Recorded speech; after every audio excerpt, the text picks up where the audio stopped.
바쁜 일상 중에 한 끼나 두 끼 정도는 종종 빼먹기도 하지만 평생을 음식을 먹지 않고 사는 사람이 세상에 어디 있을까요? 없겠죠. 음식을 먹지 않고 살 수 있는 사람은 세상 어디에도 없습니다. 그래서 여러분이 아시다시피 생활의 3요소 하면은 의식주가 있는데 그 중에 하나가 식, 먹는 것을 말하고 있습니다. 그만큼 음식은 생존을 위해서 아주 중요한 필수적인 요소라는 거죠. 요 몇 년 사이에 TV나 뭐 이런 여타 매체를 통해서 먹방 프로그램이 유행하는 것을 보게 됩니다. 그만큼 사람들이 먹는 것에 관심을 많이 두고 있다는 거겠죠. 하지만 제 아무리 최고의 만찬을 오늘 먹었다 한들 내일이 되면 또 배가 고파요, 안 고파요? 고파요. 네. 저만 고픈가요? 오늘 최고로 그냥 여기까지 올라올 정도로 음식을 먹었다 하더라도 다음 날이 되면 또다시 배고픈 게 인간의 몸인 겁니다. 우리는 하루 먹고 또 하루 먹고 또 하루 먹고 또 하루 먹으며 매일매일 음식을 섭취하며 살게 되어 있습니다. 태어나면서부터, 아니 어머니의 뱃속에 있을 때부터 우리는 먹으며 사는 거죠. 그리고 이 생명이, 육신의 생명이 다하는 날까지 우리는 계속 음식을 섭취하게 될 겁니다. 제가 예언할까요? 이 중에서 이번 일주일 동안에 한 끼도 안 드실 분이 아무도 안 계세요. 다 한 끼 정도, 아니 그 이상의 음식을 다 드실 겁니다. 물론 이제 신앙의 의의로 뭐 일주일 동안 금식한다, 그런 건 이제 별개로 친다면 누구나 다 음식을 먹으며 살아야 합니다. 먹지 않으면 배가 고프기 때문에, 먹지 않으면 생존이 위험해지기 때문에. 가버나움까지 예수님을 찾아온 사람들도 사실 예수님께서 공급해 주신 음식을 먹고 배불렀기 때문에 또 다른 음식을 찾아 예수님을 찾은 겁니다. 주님을 만나면 다시 얻어먹을 수 있겠지라는 공짜 음식을 바라고 예수님을 쫓아왔다는 거죠. 사실 예수님께서 벳세다 들녘에서 보리떡 5개와 물고기 2마리를 5,000명 이상, 남자만 5,000명 이상을 충분히 먹고도 12바구니를 남게 하신 것은 예수님이 누구신지를 알려주시기 위한 표적, 사인이었는데, 사람들은 예수님이 누구신지에 대한 관심보다는 예수님이 공급해 주시는 먹을 음식에 더 많은 관심을 갖고 있었다는 겁니다. 이들은 예수님이 누구신지에 대한 관심보다는 굶주림이 없는 메시아의 국가를 기대한 거죠. 예수님이 누구신지에 대한 관심은 없이 공짜 음식을 쫓아서 예수님을 찾아온 그들에게 주님이 이렇게 말씀하셨습니다. 27절 말씀을 같이 한번 읽어보겠습니다. 시작. 썩을 양식을 위하여 일하지 말고 영생하도록 있는 양식을 위하여 하라. 이 양식은 인자가 너희에게 주리니 인자는 아버지 하나님께서 인치신 자니라. 아멘. 예수님은 자신을 찾아온 사람들에게 더 이상 썩을 양식을 위하여 일하지 말고 영생하도록 있는 양식을 위하여 일하라고 말씀하시는 겁니다. 그리고 그 양식은 바로 하나님 아버지께서 인쳐주신 예수님이 주시는 거라는 말씀을 하시죠. 근데 이 예수님의 말씀을 들은 사람들이 이렇게 질문을 해요. 28절 읽어보겠습니다. 28절입니다. 시작. 그들이 묻되 우리가 어떻게 하여야 하나님의 일을 하오리까?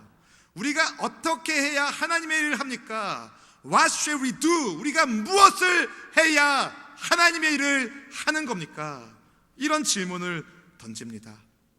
하나님의 일을 한다는 것이 구체적으로 무슨 일을 하는 건지에 대한 질문을 하는 거죠.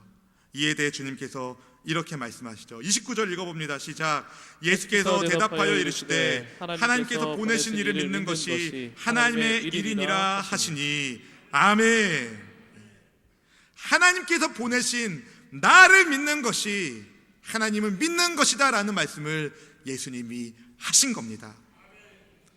사랑하는 성도 여러분, 예수님을 믿지 않아도 착한 일을 할 수 있어요. 예수님을 믿지 않아도 봉사할 수 있어요. 예수님을 믿지 않아도 다른 일들을 할 수 있습니다.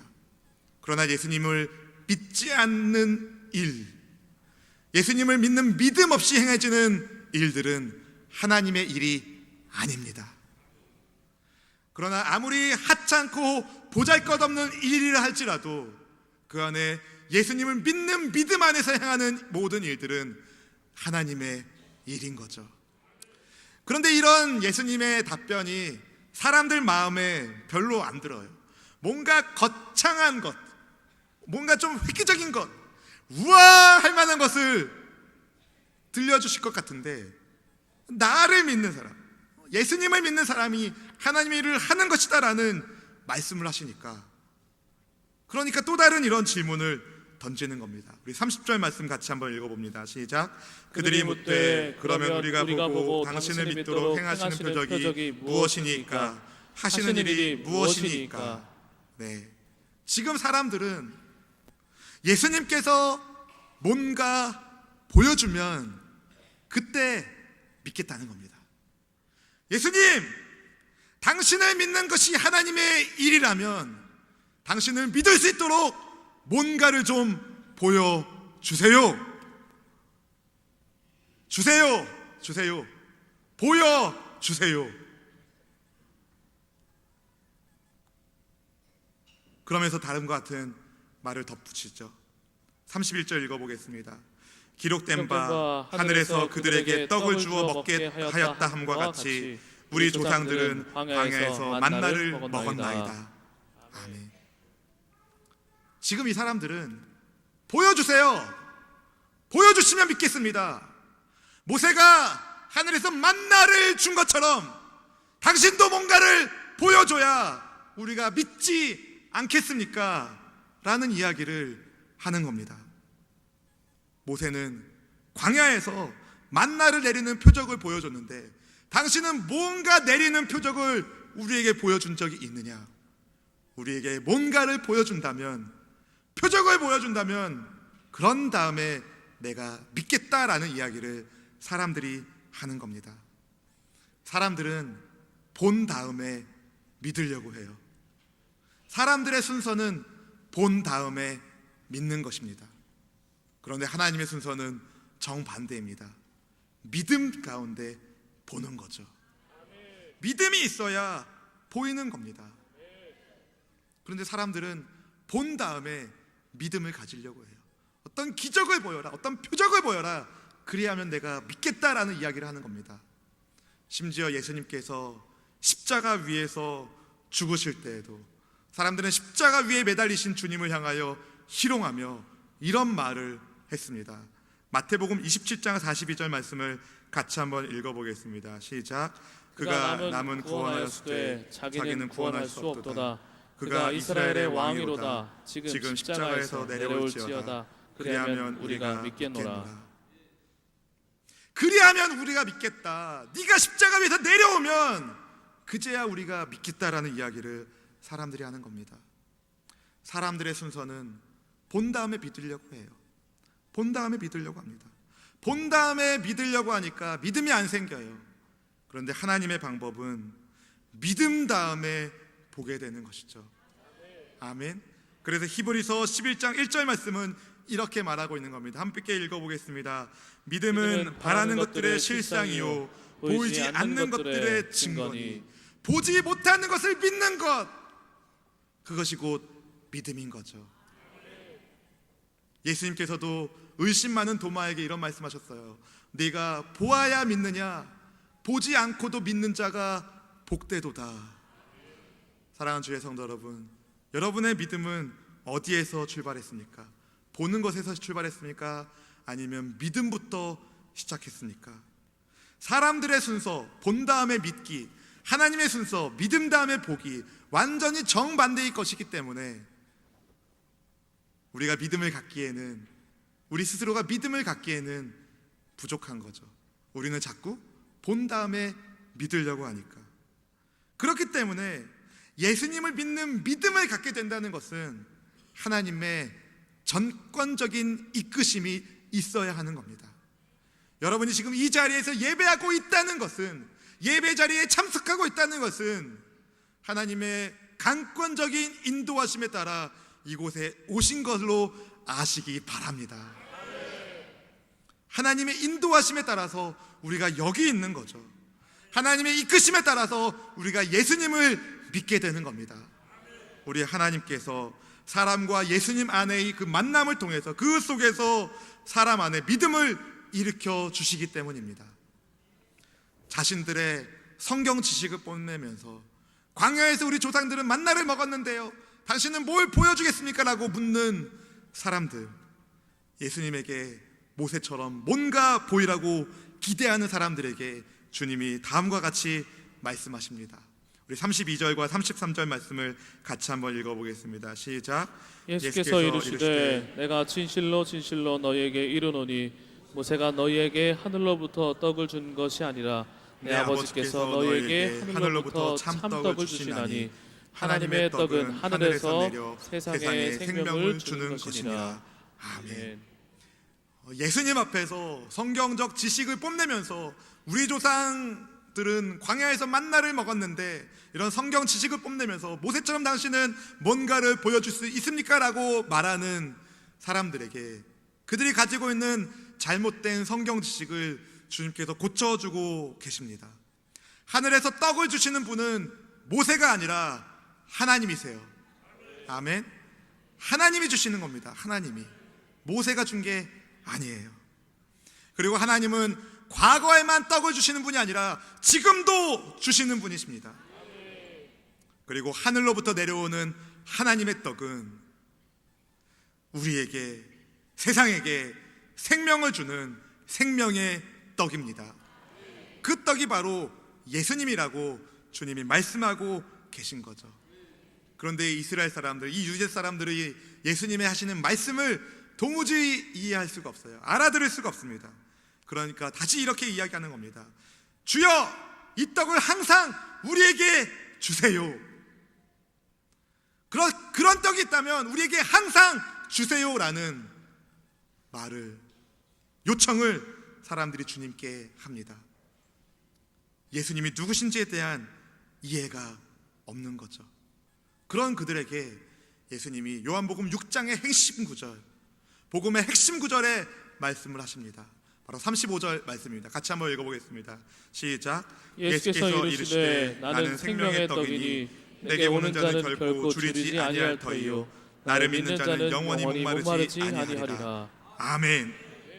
예수님의 표적을 보고도, 예수님의 말씀을 듣고도 못 알아듣는 사람들에게 예수님 이제는 대놓고 말씀하시는 거죠.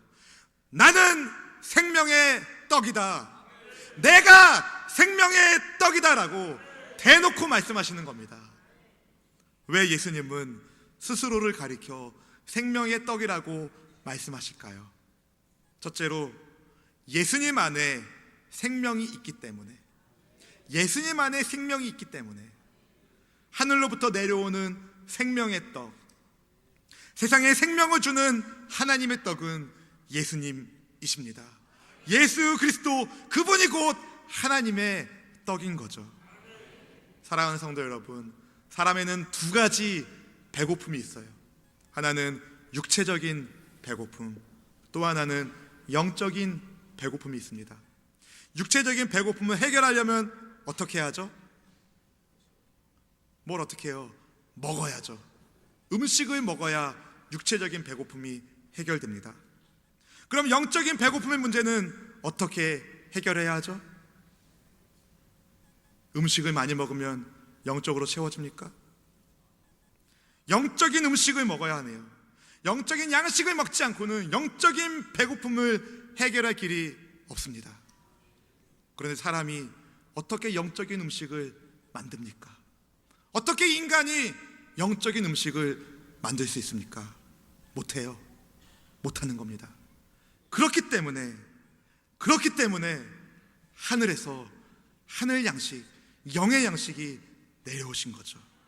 생명을 주는 하나님의 떡으로, 하나님의 양식으로서 예수님이 찾아오셨다는 겁니다. 사랑하는 성도 여러분, 이스라엘 백성들은 광야에서 만나를 먹었어요. 뭘 먹었다고요? 만나. 만나의 의미는요, 이게 뭐지? 라는 의미입니다. 처음 보는 것, 이게 뭐지? 그걸 만나라고 이야기한 거예요. 이스라엘 사람들이 광야에서 만나를 먹으면서 이게 뭐지? 이게 뭐지? What is it? 이게 뭐지? 의문에 가득한 음식을 먹었지만, 광야에서 40년 동안 이 만나는 이스라엘 백성들의 생명을 책임져주는 아주 중요한 양식이었지만, 그러나 의문을 가진 채 먹던 그 만나를 먹은 사람들은 광야에서 다 죽었어요. 세월이 흘러 다 죽었다는 겁니다. 그래서 예수님께서 요한복음 6장 49절에 이렇게 말씀하신 거죠. 너희 조상들은 광야에서 만나를 먹었어도 죽었거니와. 광야의 만나는 일시적인 것, 한시적인 것, 부족한 것이었다는 겁니다. 그러나 하늘로부터 내려오는 생명의 떡은 영원한 겁니다. 일시적인 것도 아니고 한시적인 것도 아니고 광야에만 매여 있는 것도 아닌 세상에 생명을 주는, 그분을 믿는 모든 사람에게 세상에 생명을 주는 영원한 양식으로 우리 주님이 오신 거죠. 그런데 솔직히 세상 사람들이 생명의 떡이신 예수님보다 물질의 떡, 눈에 보이는 떡에 더 많은 관심을 갖고 있지 않습니까? 마치 그것이 영원할 것처럼 착각하면서. 누가복음 12장에는 어리석은 부자 이야기가 있습니다. 이 이야기는 예수님께서 사람의 생명이 그 소유에 넉넉한 데 있지 않다라는 것을 말씀하시며 하신 이야기입니다. 한 부자가 있었어요. 그 해에 곡식이 풍년이 되었습니다. 그래서 너무 풍년이 쌓아서 기존에 있는 곡간에는 그걸 채울 수가 없어요. 그러자 그 부자가 이야기합니다. 자, 이제 내 곡간을 헐고 새로 곡간을 크게 짓자. 그리고 그 위에다가 모든 양식과 물건들을 쌓아두자. 그러면서 이렇게 이야기하죠. 누가복음 12장 19절 말씀 같이 한번 읽어보겠습니다. 시작. 또 내가 내 영혼에게 이르되 영혼아 여러 해 쓸 물건을 많이 쌓아두었으니 평안히 쉬고 먹고 마시고 즐거워하자 하리라 하되. 사랑하는 주의 자녀 여러분, 평안히 쉬고 먹고 즐겁게 살 수 있는 방법이 우리의 물질을, 돈을 많이 쌓아놓으면 그렇게 살 수 있는 것일까요? 정말 그럴까요? 돈이 많고 물질이 많고 재산이 많고 그렇다면 평안히 쉬고 놀고 먹고 마시고 즐겁게 살 수 있는 것일까요? 그런 사람들에게 주님이 이렇게 말씀하시는 거죠. 누가복음 12장 20절 읽어보겠습니다. 시작. 하나님이 이르시되 어리석은 자여 오늘 밤에 내 영혼을 도로 찾으리니 그러면 내 준비한 것이 누구의 것이 되겠느냐 하셨으니. 사랑하는 주의 성도 여러분, 어리석은 부자가 되지 맙시다. 지혜로운 부자가 되시길 바랍니다. 어리석은 부자가 되지 마세요. 영원하지 않는 것 때문에 영원을 포기하는 어리석은 사람이 되지 않기를 바랍니다. 사랑하는 주님의 자녀 여러분, 우리는 영의 세계가 있다는 것을 압니다. 영적인 세계가 있다는 것을 압니다. 부디 여러분에게 생명을 줄 수 없는 것들, 영원하지 않는 것들, 돈이나 명예나 권력 같은 것들 때문에 휘둘리는 인생을 살지 마시고, 이게 뭐지? 의문의 인생을 살지 마시고, 예수님이 소망이시다, 예수님이 생명이시다, 해답을 잡고 사는 믿음의 인생을 살기를 주의 이름으로 축원합니다. 확신 가운데 예수님이 답이시다. 이게 뭐지? 묻는 인생이 아니라 예수님이 해답이시다, 예수님이 생명이시다. 확신 가운데 주님과 동행하는 우리 모두의 삶이 되기를 주님의 귀하신 이름으로 축원합니다. 둘째로, 왜 예수님께서 스스로를 가리켜 생명의 떡이라고 말씀하셨을까요? 왜냐하면 예수님의 희생으로 우리에게 생명이 주어졌기 때문입니다. 예수님의 희생으로. 예수님은 스스로를 가리켜 생명의 떡이라고 말씀하셨어요. 생명의 떡. 여기 떡이 하나 있습니다. 생명의 떡. 떡 보이시죠? 떡. 떡 보이세요? 네. 안 보이세요? 떡. 네. 이 떡은 인간의 생존을 위한 필수적인 양식을 상징합니다. 마찬가지로 예수님은 우리의 영적인 생명을 위한 생명의 떡이라고 말씀하십니다. 사랑하는 주의 자녀 여러분, 하나님은 사람들이 스스로의 힘으로 영의 양식을 만들 수 없기 때문에, 스스로의 힘으로 구원할 수 없기 때문에 하나님의 선물이신 생명의 떡이신 예수님을 보내주셨습니다. 우리가 할 일은 그 선물을 받아 먹는 거죠. 하나님의 양식, 생명의 양식이신 예수님을 받아 드십시오. 그러하면 우리의 영적인 배고픔이 해결되고 여러분 안에 하늘 생명이 흘러가게 되는 겁니다. 영의 배고픔의 문제가 해결되는 거죠. 줄이지 않는 겁니다. 우리는 예수님을 믿음으로 이 영적 양식을 공급받고 먹게 되는 겁니다. 이 양식은 썩지 않는 생명을 공급하는, 결코 줄이지 않게 하는 영의 양식, 우리 주 예수님이십니다. 그런데 사람 몸에 양분을 주는 이 떡은 관상용이 아니에요. 여러분이 배가 고파요. 떡을 쳐다봅니다. 탁 쳐다보면서 나는 떡을 보고 있으니 배가 부르다. 나는 떡을 보고 있으니까 배부르다. 보고 있는 것이 먹는 것이다. 보기만 해도 배부르다. 계속 이렇게 이야기만 합니다. 육체는 배가 고파서 꼬르륵 꼬르륵 소리가 나면서 먹지 않고 계속 이야기하는 겁니다. 나는 배가 부르다. 그럼 이 사람은 어디 가야 됩니까? 병원 가야 돼요. 병원 가야 돼요. 이 떡은 먹어야 되는 겁니다. 먹어야 되는 겁니다. 그런데 입장을 바꿔놓고 떡의 입장에서 생각해 봅시다. 이 떡은 씹힘을 당하는 겁니다. 사람의 몸에 양식을 주기 위해서, 영양분을 주기 위해서 이 떡은 씹혀져야 하는 거죠. 예수님께서 왜 스스로를 가리켜 생명의 떡이라고 말씀하셨을까요? 예수님이 씹히셔야 했다는 겁니다. 예수님이 찢기셔야 했다는 겁니다. 예수님의 몸이 이렇게 찢겨져야 우리에게 생명이 전달되기 때문에. 사랑하는 성도 여러분, 우리에게 생명의 떡을 주시기 위해서 주님이 아무것도 하신 것이 아니라 오히려 주님은 자기의 몸을 찢으셨고 자기의 피를 쏟으셨습니다. 우리에게 거저 주신 생명이 아니에요. 우리는 거저 받았지만 주님은 자기의 몸을 찢고 피를 쏟으셔야 했다는 겁니다. 하찮은 먼지 같은 인생을 위해서 주님이 친히 생명의 양분이 되어 주셨다는 겁니다. 사랑하는 성도 여러분, 세상은 강한 자들, 힘 있는 자들이 약한 자들을 괴롭히고 수탈하면서 자기의 배를 채우죠. 힘없고 연약한 민중의 살로서, 피로서 자기의 욕망의 탑을 세우죠. 일례로 요 며칠 전에 강남의 한 아파트에서 경비원으로 일하시던 한 분이 분신을 시도하셨다고 합니다. 입주민, 그 아파트에 살고 있는 주민에게서 인격의 모독을 많이 받으셨다고 하는데, 툭하면 막말을 듣고 개한테 먹이 주듯 떡을 던져주고 유효기간이 지난 음식을 5층에서 집어 던지면서, 화단에 던지면서 그걸 먹으라고 하고, 이런 인격을 모독하는 일들이 있었다고 합니다. 이처럼 세상은 힘이 있으면 군림하려고 해요. 힘을 가지고 있으면 그걸 쓰려고 합니다. 군림하려고 합니다. 하지만 하나님 나라는 그렇게 되지 않습니다. 예수님은 우리에게 군림하려고 하신 분이 아니라 예수님은 그 누구보다도 전능하신 하나님이시며 강하신 분이시면서 가장 연약한 약자 같은 죄인들, 우리들을 위해서 자기의 살과 피를 쏟으셨고 우리에게 십자가 구원의 길을 열어주셨습니다.